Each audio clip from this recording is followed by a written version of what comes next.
Hello, तर मी अनुप्रिया. आजचा vlog ना थोडा वेगळा आहे. म्हणजे व्लॉग करायचं असं काही नव्हतं, जसं आहे तसंच बोलते आणि तसंच तुम्हाला दाखवते. तर बऱ्याचदा काय होतं की आपल्याला ॲप्रिसिएशन मिळत नाही, म्हणजे आपण जे करतो त्याचं.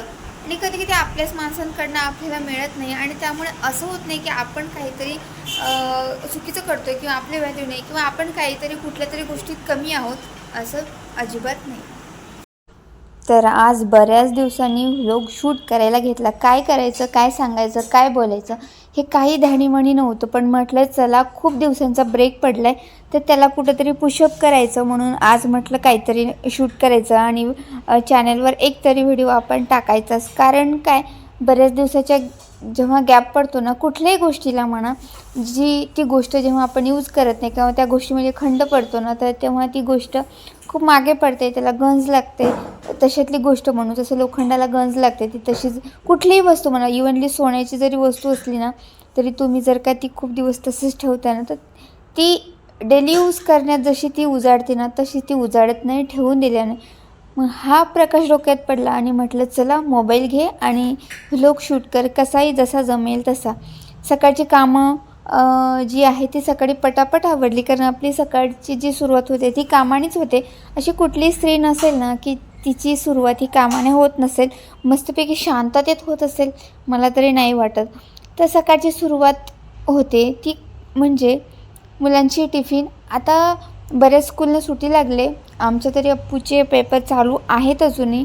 ती आहे स्टेट बोर्डला, त्यामुळे पूर्ण एप्रिल महिना असंच जाणार आहे. तर गावाकडे जायचं काही नक्की नाही आहे अजून. तुम्ही जाणार आहात का उन्हाळ्याच्या सुट्टीमध्ये? कारण CBSEच्या आय थिंक अजूनही आता न्यू सेशन चालू झालं आहे एप्रिलमध्ये. तर आम्ही मे महिन्याला प्लॅन करतो आहे जाण्याचा, पण बघू आता काय होते.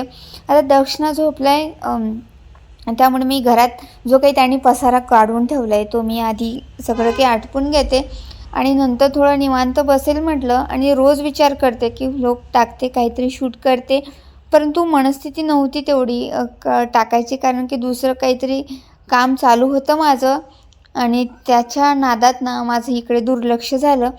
आणि मुलांचे पण पेपर चालू असल्यामुळे आता कसं त्यांना त्यांच्या याच्यामध्ये हेल्प करणं हे आपलंच काम आहे, तर तिकडेच लक्ष होतं. आता इथं बघा ना, माझ्याकडे ना ही मांजर आहे, म्हणजे माझ्याकडे पाळलेली नाही तशी, ती भरपूर वेळा येते.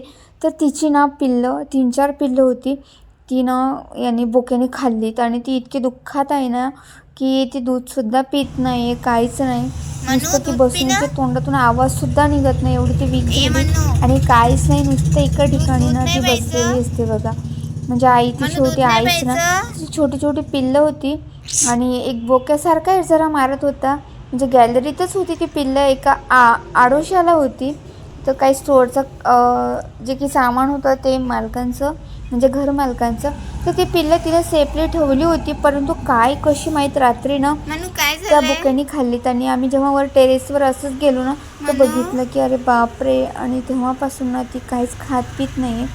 असं वाटलं की आपण जर त्या पिलांना घरात ठेवलं असतं तर ती वाचली असती ना. परंतु काय, आता लहान मुलं आहेत आपले, पण ते हात लावत राहतात आणि त्या मांजरच्या पिल्लांना जर हात लावली ना ते ती अंगावर येते. त्यामुळे मग आम्हीसुद्धा ती घरात ठेवत नव्हतो, पण असं काही झालं आणि खूप वाईट झालं खरं तर. पण आता काय करायचं, त्यापुढे आपला काही इलाज नाही. त्यानंतर मग आम्ही संध्याकाळी ना थोडं बाहेर पडलो. बऱ्याच दिवसापासून कुठं बाहेर जाणं झालं नाही आणि एका ठिकाणी ना मी इन्स्टावर हे बघितलं, म्हणजे रील्स बघितली. तिथं सांगितलं होतं की ते वाकडला जे टिपटॉप हॉटेल आहे तिथं आय थिंक मॉल आहे तो मोठा.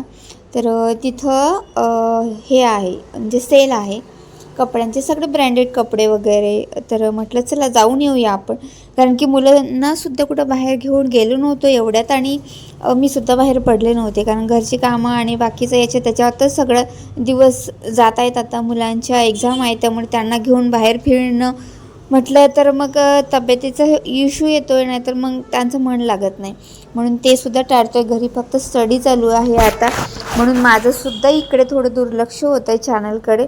आम्ही तिथं गेलो, मी बघितलेत काही गोष्टी, म्हणजे टॉप वगैरे हे, पण मला नाही आवडलं एवढे. म्हटलं कारण रेट तर अशी काही जास्त नव्हते, रिझनेबल होते, एवढे पण नव्हते. पण मला नाही आवडलं, त्यामुळे मी घेतलं नाही. मला एक बॅग आवडली होती, परंतु त्यांनी जी प्राईस सांगितली ना तर मला कारण मी एवढं घेत नाही सहसा. माझी साडीसुद्धा खूप 1,500-2,000पर्यंत अशी खूप फंक्शनला घेतले किंवा लग्नाला घेतले कुणाच्या, तर तेवढंच. पण ती जी बॅग सांगितली ती सांगितली त्यांनी मला 2,500ची. तशी तर ती ब्रँडेडच होती म्हणून तेवढी सांगितली आणि खूप छान दिसत होती. मला खूप आवडली होती, लेदरची होती. पण म्हटलं नको बाबा, एवढी घेऊन काय करायचं आपण. मग मिस्टरांसाठी फक्त एक पॅन्ट आणि शर्ट घेतलं फॉर्मल आणि बस निघालो. पुढे आलो, मग मिस्टरांना घ्यायचं होतं शूज.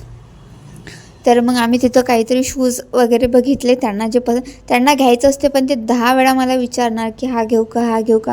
म्हटलं तुम्हाला जो घ्यायचा तो घ्या, आता मला बघू द्या. मग मी असं चप्पल वगैरे बघत होते, सँडल. इथंसुद्धा बॅग्स होत्या.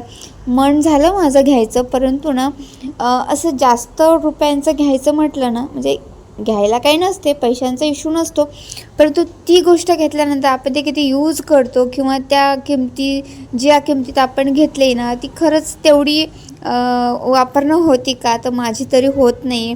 कधीच असं बाहेर जाणं होत नाही स्पेशल ठिकाणी, आणि गावाकडे सुद्धा मी वर्षातून एकदाच जाते, त्यामुळे त्या वस्तूंना तसेच पडून राहतात माझ्याकडे.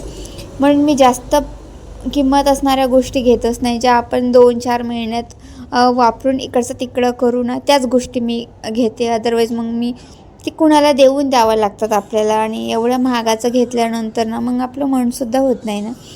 आणि मी सुरुवातीला तुम्हाला जे म्हटलं ना की कुणी आपल्याला ॲप्रिशिएट करत नाही, पण कुणी आपल्याला ॲप्रिशिएट करायची गरज नाही, आपणच स्वतःला ॲप्रिशिएट करायचं, नाही का.